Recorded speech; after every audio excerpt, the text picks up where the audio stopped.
വിവിധ ആവശ്യങ്ങൾ ഉന്നയിച്ച് ചുമട്ടുതൊഴിലാളി യൂണിയൻ CITU വടകര ഏരിയ കമ്മിറ്റിയുടെ നേതൃത്വത്തിൽ NMTC കോപ്പോൾ വടകര ശാഖയിലേക്ക് മാർച്ചും തൊഴിലാളി സൂചനാ പണിമുടക്കും നടത്തി.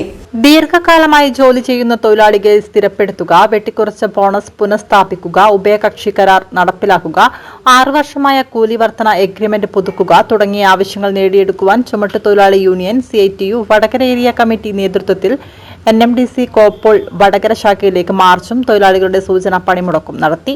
സമരം CITU Vadakara area secretary VK Vinu ഉദ്ഘാടനം ചെയ്തു. അത്തരം തൊഴിലാളിദ്രോഹ നടപടികൾ ഈ മാനേജ്മെന്റ് തിരുത്തിപ്പോയേ പറ്റൂ.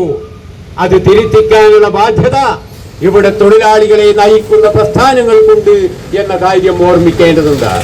ഇവിടെ ഉന്നയിച്ച കാര്യങ്ങളൊക്കെ ഞാൻ ആവർത്തിക്കുന്നില്ല. നോക്കൂ, ഈ പ്രക്ഷോഭം 3 വർഷക്കാലമായി നിലനിൽക്കുമ്പോ ഇവിടെ ആ പ്രശ്നങ്ങൾക്ക് പരിഹാരമുണ്ടാക്കുമെന്ന് CITUവിന്റെ ജില്ല അതേപോലെ ഏരിയ നേതാക്കന്മാരുടെ സാന്നിധ്യത്തിൽ മാനേജ്മെന്റും തൊഴിലാളി പ്രതിനിധികളും ധാരണയിലെത്തിയതല്ലേ? 3 വർഷം കഴിഞ്ഞിട്ടും എന്തേ ആ ധാരണകൾ നടപ്പിലാക്കാൻ കഴിയാത്തത്? അത്തരത്തിൽ ഉണ്ടാക്കിയ തീരുമാനം നടപ്പിലാക്കാതിരിക്കുകയും ഇനിമേലിൽ ഇസ്ഥാപനത്തിൽ അഭിപ്രായ വ്യത്യാസങ്ങൾ പ്രശ്നങ്ങൾ വരുമ്പോൾ ചർച്ച ചെയ്ത് തീരുമാനിക്കാൻ ഒരു സബ് കമ്മിറ്റിയെ ചുമതലപ്പെടുത്തിയില്ലേ?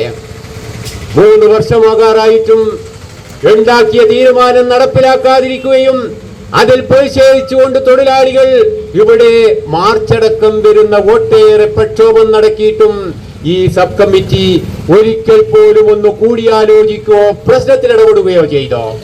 ഇല്ല. ആ നിലപാടിന്റെ ഭാഗമായിട്ടാണ് ഇന്ന് ഈ മേഖലയിൽ സൂചനാ പണിമുടക്കിലേക്ക് തൊഴിലാളികളെ എത്തിച്ചിട്ടുള്ളത്. N Suresh, A Kunhiraman, KK Rameshan, K Manoj എന്നിവർ സംസാരിച്ചു. KP സജീവൻ, TK അജിത്ത്, പ്രതീഷ്, സജിത്ത് എന്നിവർ നേതൃത്വം നൽകി. Shri Gokulam gold and diamonds, link road, Vadakara. വടകരയുടെ കനകവിസ്മയം ശ്രീ ഗോകുലം ഗോൾഡ് ആൻഡ് ഡയമണ്ട്സിൽ ബ്രൈഡൽ വെഡിംഗ് പാർട്ടികൾക്ക് സ്പെഷ്യൽ ഡിസ്കൗണ്ട് പാക്കേജുകൾ. പണിക്കൂലിയിൽ 50% മുതൽ 75% വരെ ഡിസ്കൗണ്ട്.